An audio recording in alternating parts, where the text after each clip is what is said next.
ये बजट पेश किया है। इससे आम आदमी तो बुरी तरह से कुचल कर रख दिया गया है। लेकिन अशराफिया का क्या नुकसान हुआ है? यहाँ तक कहा गया है कि जो अरकान पार्लियामेंट इस साल अपना टिकट अवेल नहीं कर सकेंगे, वो लैप्स नहीं होंगे, वो अगले साल मुंतकिल हो जाएंगे। जो चीजें ये नहीं ले पाएंगे उनको फिर मिल जाएंगी। लेकिन ये कि आम आदमी को क्या मिलेगा?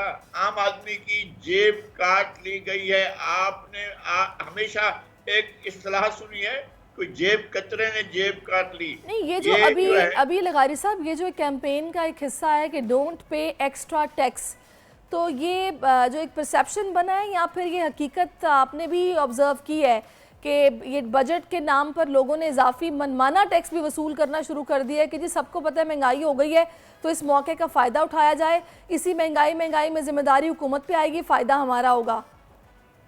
हर वो शख्स जो लूट मार में